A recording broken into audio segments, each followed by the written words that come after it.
서로 나누라라는 제목으로 오늘 마지막 시간입니다. 우리가 몇 주간에 걸쳐서 다윗의 이야기를 계속해서 살펴보고 있습니다. 다윗의 이야기는 우리에게 위기의 순간을 축제로 바꿀 수 있는 놀라운 비결을 보여주고 있습니다. 본문 말씀은 이제 다윗이 아말렉 사람들에게 모든 것을 빼앗기고 절망적인 상황 가운데 처한 그런 순간을 다루고 있습니다. 하지만 다윗이 그 위기 속에서도 흔들리지 않고 또 하나님을 향한 깊은 신뢰와 헌신을 바탕으로 어쩌면 그들이 생각하지 못한 행동을 하게 됩니다. 그게 나눔이라는 행동이었습니다. 그러니까 다윗은 자신에게 남은 모든 것을 함께 고난당했던 사람들과 다 나누었다라는 것입니다. 이것은 단순한 물질적인 나눔을 넘어서서 하나님을 향한 신뢰와 사랑에서 나온 그런 행동이었다라는 것입니다. 그래서 다윗은 하나님께서 자신을 붙잡아 주시고 또 이 위기를 극복하도록 도와주실 것이라고 확신했기 때문에 더욱더 그 나눔이 가능했다라는 것입니다. 과연 어떻게 하면 우리도 다윗처럼 위기의 순간을 더욱더 넉넉함으로 그렇게 기쁨이 가득한 축제로 바꿀 수 있을까요? 그래서 우리가 다윗의 나눔을 살펴보면서 그의 비결을 우리의 삶에 적용해 나가는 방법을 함께 찾기를 원했다라는 것입니다. 오늘 그 마지막 시간입니다. 그래서 오늘 우리가 생각할 주제는 뭐냐면 먼저 감사함이 있어야 된다는 거예요. 감사함으로 그 물질을 서로 나눌 수 있는 이 모습이 다윗에게 본받을 수 있는 우리의 모습이다라는 것입니다. 오늘 본문에 있는 내용을 보면은 다윗은 인간적인 포용성이 먼저 등장을 하게 됩니다. 우리가 지난 시간에 살펴봤습니다. 약한 사람은 물론이고 악하고 불량한 사람들까지 내 형제여 라고 부르게 됩니다. 내 형제로 인치고 여전히 나의 형제라고 부르면서 모두를 다 품으면서 하나 되기를 바랬습니다. 그런데 인간적 포용성이 다윗을 그렇게 위대한 고백으로 나아가게 하지는 못한다라는 거예요. 여기서 한 단계 더 나아갑니다. 그러니까 인간적인 포용성만으로 다윗을 위기에 극복한 위대한 사람이 되는 것이 아닙니다. 그 다음 단계가 뭐냐면 철저한 신앙 고백이 있었어야 돼요. 신앙 고백이 있었기 때문에 이게 가능했다라는 것입니다. 이 점에서 다윗이 다른 사람들과 이제 확연히 구분되기 시작합니다.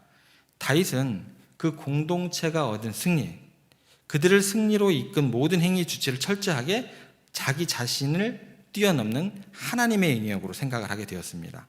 그러니까 우리를 보호하신 분도 하나님, 치러온 군대들을 우리 손에 넘기신 분도 하나님, 모든 노량물을 우리에게 허락하신 분도 하나님이십니다. 그러니까 다윗은 처음부터 끝까지 하나님만을 인정하는 지금 이 시간의 모습이었다라는 거예요. 물론 다윗과 함께했던 마지막까지 싸움에 함께했던 사람들은 어땠을까요? 절대 그들은 하나님을 인정하지 않았습니다. 그들의 용맹함이었고 그들의 지혜였고 그들의 싸움의 기술을 통해서 이겼다고 생각을 했다라는 거예요. 그런데 다윗은요, 그렇게 넉넉했던 사람이 이 순간만은 그들에게 절대 용납함이 없습니다. 잘못됐다고 정확하게 지적을 하게 됩니다. 그래서 다윗의 승리의 이유를 절대로 그들에게 돌리는 것을 놔두지 않고 이것은 신앙적인 사건이다라고 선포를 하게 됩니다. 이것은 인간의 승리가 아니라 하나님의 승리였다라고 고백을 하게 됩니다. 결국 모든 것이 하나님의 은혜로 주어졌다는 이 고백 때문에 다윗은 나눔을 굉장히 자기의 헌신으로 여길까요? 당연한 것으로 여길까요? 아깝게 여길까요? 전혀 아깝지 않게 여길까요? 당연하게 여기는 거예요. 여러분 아까우면은요 절대 못 줍니다. 이거 내 거를 왜 줘요? 여러분의 생명을 왜 하나님을 위해서 헌신해요? 내 건데. 여러분의 시간은요 생명이에요. 여러분들 이곳에 와 있다라는 것은 여러분의 생명을 버리는 거예요. 그게 뭐예요? 하나님을 향해서 버리는 거예요. 내 건데 여러분들은 그게 내 것이 아니라는 고백이 되는 거예요. 다윗은 이 고백 때문에 다윗은 나눔을 아주 당연스럽고 자연스러운 것으로 여기게 되는 거예요. 그리고 그 모든 것을 하나님의 은혜로 고백한 다음에 다시 한 단계 더 나아갑니다. 그 다음 단계로 이것이 기본이 되어 있을 때 나아가게 되는 거예요. 신앙은요 갑자기요 뭔가 여기서 여기까지 쫙 높이뛰기가 되는 게 아니에요. 여러분들 말씀이 내 마음 가운데 체화가 되고 또 삶에서 내 자리에서 말씀이 삐그덕삐그덕 거리다가 10개 중에 하나가 내게 또 실제가 되고 10개 중에 2개가 실제가 되고 그 과정은 어느 때까지? 주님 부르시는 그날까지예요. 여러분들 주님께서 우리에게 10점을 줬다고 했을 때 100점 만점이라고 했을 때 우리가 100점 맞고 갈 사람이 있을까요? 없을까요? 없어요. 포기하세요. 자유하세요. 그런데 그 노력은 우리가 계속해서 해야 된다는 거예요. 그래서 이 두 가지 과정을 거치고 난 다음에 하나님의 은혜로 고백을 하고 나니까 다윗은 그 다음 단계로 나아갈 수 있다는 거예요. 그러면서 어떻게 하냐면 특별한 규례를 정하게 됩니다. 이런 나눔이 일시적인 것이 안 되도록 다시 장치를 해버리는 거예요. 우리가 기분이 좋잖아요. 내가 하나님께 기도의 응답을 받았어요. 그럼 그 순간 어떻게 막 날아가죠? 날아가는 순간 어떻게 해요? 야, 세상 만사는 다 하나님의 뜻이야. 막 찬양이 막 절로 나오고 그러죠. 그 순간은 내가 하나님께 온전히 내 생명을 다 헌신할 수 있을 것 같아요. 그런데 그게 며칠 갈까요? 그렇다는 거예요. 그런데 이 순간 다윗이요, 이것을 특별한 규례로 정하는 거예요. 일시적인 것으로 그치지면 안 되겠다라는 거예요. 그래서 아예 차라리 제도화 시켜버립니다. 그래서 전장에 나간 사람이나 소유물 개체도 지킨 사람, 남아있는 사람이나 똑같이 분배한다. 이게 뭐냐면 이스라엘의 앞으로의 규례가 되게 만들어버립니다. 그뿐만 아니라 이 규례를요, 다른 사람에게만 적용하지가 않아요. 다윗은요, 한 단계 더 나아갑니다. 이게 진정한 자원함으로 하나님께 나아가는 헌신이고 진정한 나눔이 되는 거예요. 어느 하나의 원칙을 정해요. 정하고 난 다음에 내가 이것 딱 지켰다고 다른 사람 여기까지 지키는가 안 지키는가 보자. 이거는 뭐예요? 헌신이 아니에요. 다른 사람 넘어뜨리려고 테스트하는 거예요. 이런 신앙은 없는 것입니다. 어떠한 자원함에 있어서 헌신이 주어졌다고 했을 때 그것을 지키는 것은 당연한 것이고 다른 사람에게는 딱 거기까지만 요구하는 거예요. 나는 어떻게 돼요? 하나님께 감사할 조건이 넘치는데 나는 어때요? 그 이상으로 내 생명 주님께 드릴 수 있는 헌신까지 나아갈 수 있는 게 내가 진짜 하나님을 사랑하는 거고 하나님의 은혜 가운데 거하는 사람의 고백이 된다라는 거예요. 야, 내가 이 정도까지는 너 이거 안 해? 그런 은혜는 은혜가 아닌 거예요. 왜요? 그 사람 넘어뜨리려고 하는 게 무슨 그게 은혜예요? 사람을 넘어뜨리고 하는 것은 누가 하는 거예요? 너는 나를 넘어뜨리게 하는 자로다. 베드로가 무슨 얘기 들었어요? 그 다음에 뭐라고요? 뭐야 물러가라? 사탄이요, 뿔 달린 게 사탄이 아니에요, 여러분들. 사람을 넘어지게 하는 그 행위 자체가 사탄의 마음이고 사탄의 행동이고 그 순간 내가 사탄에 걸려 넘어지는 것이 되는 것이더라는 거죠. 폭넓은 정욕을 누구에게 하는 거예요? 다윗은 자기 자신에게. 여러분 신앙생활 하시면서 다른 사람은 폭넓은 적용할 필요가 없어요. 그 사람에게 대하는 것은 뭐예요? 긍휼히 여기고 불쌍히 여기고 그 사람이 넘어질까 안 넘어질까 기도하고 그 영역이다라는 거예요. 폭넓은 적용은 누구에게? 나에게. 그게 진정한 신앙의 자원함이다라는 것입니다. 더 크고 폭넓게 적용을 하면서 실천하는 게 누구냐면 다윗입니다. 그 실천의 내용은 이래요. 원래대로 가면 어떻게 돼요? 여기 있는 사람들에게만 나눠주면 끝나는 거잖아요. 저기 따라오지 못했던 사람들 여기까지만 나눠줘라. 이게 규례예요. 근데 다윗은요, 거기를 넘어서요. 아니 왜 넘어서요? 딱 규칙을 정했으면 내가 원칙 딱 지켰으니까 여기까지 다 지켜! 난 다 지켰어! 너희들 안 지키면 가만 안 둘 거야! 그게 맞잖아요. 다윗은 그렇지 않습니다. 그 규례를 뛰어넘습니다. 어떻게 하냐면 다윗이 사울 왕에게 쫓겨다닐 때 길목마다 다윗을 도와준 사람들이 있었어요. 다윗이 신세를 졌던 사람들이 있었습니다. 그 사람들은 지금 지나온 사람들이잖아요. 이 영역에 있는 사람들이 아니잖아요. 그 지나온 사람들이 있었습니다. 당신들이 내게 베푼 은혜를 잊지 않겠습니다. 잊지 않고 있습니다. 그 뜻을 담아서 그 유다의 모든 장로들에게 일일이 선물을 다 보냅니다. 하나님이 주신 은혜를, 내가 오늘 받은 은혜를 그 사람들에게 다 흘러넘치게 보내는 거예요. 다 나눕니다.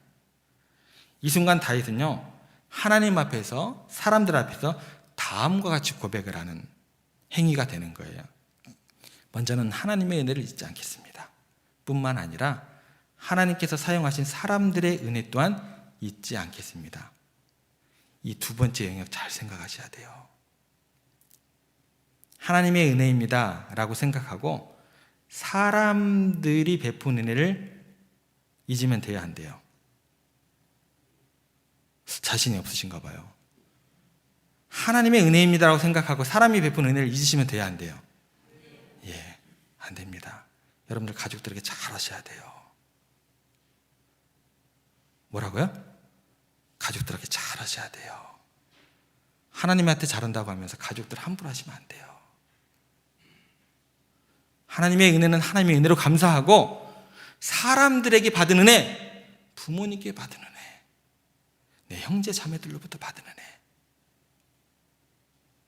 귀하게 여기셔야 된다는 거예요. 잊어서는 안 됩니다. 다윗은 하나님께 영광을 돌릴 뿐만 아니라 하나님께서 사용한 사람들에 대해서도 그들의 이름을 기렸다라는 거예요. 하나님의 은혜가 중요하기 때문에 사람들의 은혜 따위는 기릴 필요가 없어가 아닙니다. 신앙이 잘못되면 어떻게 돼요? 하나님께서 베푸신 은혜만 너무나 귀한 것이 돼요. 사람들로부터 바랬던 그 배려, 사랑, 그 관심, 이거는 아주 하찮은 것이 되어버려요. 그렇지 않다라는 거예요, 여러분들. 어떠셨어요? 오직 하나님만, 가족들은 나 몰라라. 아닌 것처럼 하지 마세요. 그렇게 신앙생활 해 오셨잖아요. 그랬잖아요. 잘못됐다라는 거예요. 하나님께서 사용하신 사람들, 내가 나 혼자 스스로 세상 가운데 있는 건 아니잖아요.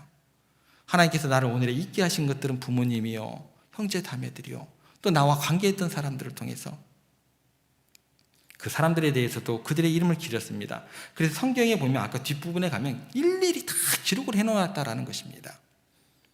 제가 미국에 있을 때 공원에 가면 벤치마다 이렇게 동판으로 글씨가 새겨져 있었습니다. 이 벤치는 아무개가 기증한 것입니다 라는 거예요. 근데 제가 보기에는 재밌었던 건 뭐냐면, 나무로 된 벤치에 동판으로 새겼는데 벤치 만드는 돈보다도 그 동판으로 새긴 게 더 비싼 것처럼 보였어요. 그럴지라도 새겨 넣은 것 같았습니다. 그러니까 신대원 다닐 때도요, 강의실이나 이렇게 좀 어떤 기도처소 같은 데 보면 서울에 아무개 교회, 또 어디 선교회, 어느 분 기증, 이런 게 다 써져 있는 것을 보게 되었습니다. 그분들이나 자손들이 와서 보면 얼마나 뿌듯하고 행복하고 좋을까요? 참 잘했다라는 생각이 들었습니다. 사람들에게 칭찬을 받기를 기대하는 것은 아니지만, 우리는요, 하나님께서 사람을 통해 은혜를 주셨으면 그 은혜는 잊으시면 안 됩니다. 감사하고 기념을 해야 된다라는 것입니다. 왜요? 하나님께서 그 사람을 사용하셨기 때문에. 다윗은 그렇게 일일이 이스라엘에게, 장로들에게 감사를 표했다라는 것입니다. 여기서 우리는요, 다윗이 어떻게 해서 이런 일을 할 수 있었는가, 어떻게 이렇게 아낌없이 베풀 수 있었는가를 한번 생각해 보기를 원합니다. 정말 중요한 것은 이것입니다. 그렇게 땀 흘려서 수고한 사람들의 입장에서는 목숨을 걸고 얻은 것이기 때문에 수고하지 않은 사람에게 나눠주면 너무나 억울한 거예요. 이런 생각이 드는 것이 당연한 거예요. 그런데 자기들이 수고하고 얻은 것 아낌없이 줄 수 있는 이유가 있습니다. 그것은 뭐냐면, 내 삶의 의미와 목적을 소유물에 두고 있는가, 하나님 나라에 두고 있는가로 대번에 나눠지게 됩니다. 만약에 여러분의 인생의 목적이 많은 것을 소유하는 것에 두고 있다고 한다면 이것처럼 억울한 일은 없어요. 절대 나눠주지 마세요. 꼭꼭 쌓아두세요. 절대 나눠주면 안 됩니다. 어느 때요? 인생의 목적이 많은 것을 소유하는 것에 두었다고 했을 때. 남은 죽도록 목숨을 걸고 추격해서 얻어왔는데, 전쟁에서 싸워서 얻어왔는데 물가에서 쉬고 있는 사람들에게 왜 줍니까? 절대 주시면 안 돼요. 주지 마세요. 그러셔야 돼요. 만약에 인생의 목적이 뭐라면, 소유라면 이건 분통 터져 죽습니다. 하나님께서 말씀하셔도 안 들어도 돼요. 귀 닫으세요. 그런데 이들이 아낌없이 줄 수 있는 이유가 뭐냐면, 목적이 하나님의 나라예요.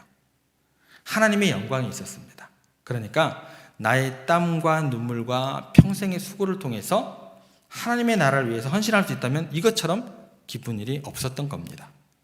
하나님 나라를 확장시킨다면 이것처럼 보람 있는 인생이 어딨냐는 거예요.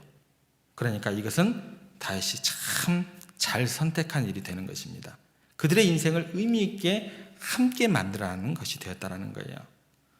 여러분, 로마서 5장 6절 말씀에 이렇게 기록되어 있습니다. 저희들이 함께 읽겠습니다. 우리가 아직 연약할 때에 기약대로 그리스도께서 경건하지 않은 자를 위하여 죽으셨도다. 자, 이게 우리의 신앙 고백이다라는 거예요. 내가 경건하거나 훌륭하거나 탁월해서 하나님께서 우리를 위해서 독생자를 주신 게 아니다라는 거예요. 말씀 하나 더 볼까요? 고린도 후서 5장 15절에 보면 이렇게 기록되어 있습니다. 함께 읽겠습니다.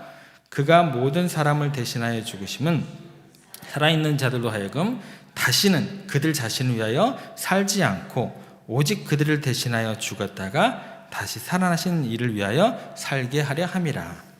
여러분, 나를 위해서 주님께서 죽으실 만큼 큰 희생을 치렀다면 나머지 삶은요, 여러분들만을 위해서 살아가시면 안 된다라는 거예요. 그 여러분들만을 위해서 살아간 날은 언제까지? 지나간 날로 족하오니. 지나간 날로 족한 걸 아시고 우리의 앞으로의 삶은, 내일은 나를 위해서 죽으신 그분을 위하여, 하나님의 나라를 위하여 살아야 하는 것이 마땅한 우리들이 가야 할 길이다라는 것입니다. 다윗이 이것을 고백하는 거예요. 한번 생각해 보세요. 다윗이 얼마나 경건치 않은 자였고 큰 죄인이었는지 한번 생각해 보세요. 우리가 쭉 살펴봤잖아요. 시글락성을 불타게 하고 사람들이 다 노예로 잡혀간 이유가 뭐예요? 다윗의 잘못 때문입니다. 누구에게 핑계댈 수가 없어요. 다윗의 불신 때문이었습니다. 이스라엘 땅에 있을 때에도 사울왕에서 보호를 해주는데도 망명을 해서 믿지 않는 아기스 왕에게 아부를 하고, 더구나 다윗이 하나님 은혜가 아니었으면 자기 민족을 치러 가는데 앞장서서 전쟁에 나가다가 잘못했다가는 영원히 매국노로 그렇게 처참하게 죽음을 당할 그런 위기 가운데도 처하게 되었습니다. 그런데 하나님께서 그 모든 죄악의 그로통에서 헤어날 길이 없었는데 구원해 주시고, 또 나중에는 추격해서 다 찾게 해주시니까 이 모든 것이 하나님의 은혜로밖에 여겨지지 않는 다윗이 되었다라는 거예요. 만약에 하나님의 은혜가 없었다면 다윗은 분명히 역사에서 그냥 매국노로, 죄인으로, 실패자로 끝날 뻔했는데 하나님의 은혜 때문에 이렇게 훌륭하게 모든 걸 회복할 수 있는 기회를 얻게 되었다라는 거예요.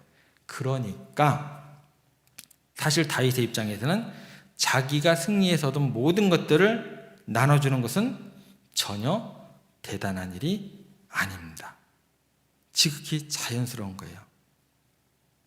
우리들도 마찬가지다라는 거예요. 주님께서 우리를 위해 죽으신 것이 아니라고 하신다고 한다면 우리들이 자연스럽지 못한 것이 되면 되는 거예요. 다윗은 그 모든 것이 하나님의 은혜라는 고백이 있었기 때문에 굉장히 자연스러운 것이 되었다라는 거예요. 그래서 다윗은 모든 것을 하나님의 영광을 위해서 헌신하기로 결정했던 것입니다. 모든 것이 하나님의 은혜가 아닌 것이 없었기 때문에 가능했다라는 것입니다. 여러분은 어떠세요? 오늘 이 자리에 여러분이 있기까지, 만약에 하나님의 은혜가 없다면 여러분은 어디에 있어야 할까요? 어떤 모습일까요? 하나님의 은혜가 없었다면 우리 주변에 있는 다른 사람들과 우리들의 차이가 무엇일까요? 하나님의 은혜를 생각한다면 우리가 모든 위기 가운데서, 기쁨 가운데서 넉넉히 나눌 수 있는 축제의 자리로 바꿀 수 있는 근거는 우리 가운데 충분하다고 생각이 되어집니다. 여러분들의 삶이 다른 사람에게 부족한 것도 없이, 남는 것도 없이 베풀 수 있을 때 정말 이 땅 가운데 하나님의 나라에 귀하게 쓰임받는 그런 위대한 삶이 될 줄로 믿습니다. 11세기에 마이어라는 한 독일인이 독일에서 하나님의 위대한 사랑을 깨닫게 되고, 이 사람이 하다무트라는 시를 짓습니다. 여러분이 잘 알고 있는 우리가 아까 불렀던 304장 찬송가의 가사가 원조가 되는 시입니다. 그 시의 내용은 이렇습니다. 하늘이 양피지로 펼쳐 있고 세상이 모든 갈대와 나뭇가지 칼과 펜이며, 그리고 대양을 모두 잉크로 채우고 모든 사람들이 능숙한 서기관이 되어 하나님의 사랑을 다 기록한다 할지라도 하나님의 크신 사랑과 영광을 다 기록할 수 없으리라. 여러분, 하나님의 사랑이 너무 커서 하늘을 두루마리 삼고 바다를 먹물 삼아도 다 기록할 수 없다고 이 찬양의 가사, 이 시인은 고백하고 있습니다. 여러분들이 지금 이 자리에 누리고 있는 혜택이라는 게, 하나님의 은혜라는 게 우리는 미처 깨닫지 못하지만 남들이 상상할 수 없는 은혜와 하나님의 축복이다라는 것입니다. 제가 마지막으로 선교를 갔던 곳이 태국입니다. 태국에서 그 산간 오지를 집집에 가서 방문을 하고 거기서 자고 오고 그랬어요. 그 집안의 형편들을 이야기를 들어보면 이래요. 하루 한 끼 먹으면서 7명이 애를 낳아놓고 4명은 남에게 보내요. 3명만 데리고 있었어요. 사고를 당해서 몸을 쓰지를 못해요. 일을 못해요. 근데 죽고 싶은데 죽지 않는 이유가 딱 하나 있어요. 예수 믿는 이유 하나로 살아가고 있다라고 이야기를 했습니다. 그거 하나예요. 죽지 않는 이유가. 진짜 힘든 사람이 많아요. 우리나라를 넘어서서는 더더욱 그렇고, 오늘 우리가 누리고 있는 이 혜택이라는 것은요, 말로 표현할 수 없는 하나님의 은혜다라는 것입니다. 그러면 우리가 그것을 나눌 줄 알아야 한다는 거예요.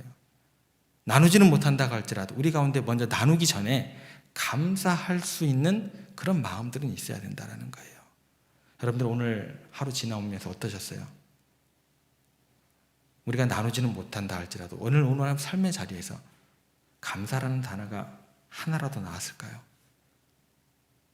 사순절이요, 더욱더 주님의 고난 가운데 함께한다라는 것은 더욱더 우리 가운데, 우리가 아직 원수 되었을 때 우리를 지신 그 십자가의 은혜에 대한 감사의 시간들, 감사의 생각들이 우리 가운데 있었다고 한다면, 그것은 우리가 사순절에서 정말 하나님의 십자가의 고난, 예수님의 십자가 고난을 묵상하고 있는 우리의 진정한 아름다운 모습들이 되지 않는가라고 생각을 하게 됩니다. 부디 여러분, 다윗처럼 어느 날인가 우리가 다른 사람들에게 하나님의 은혜를 감동적으로 전할 수 있었으면 좋겠습니다.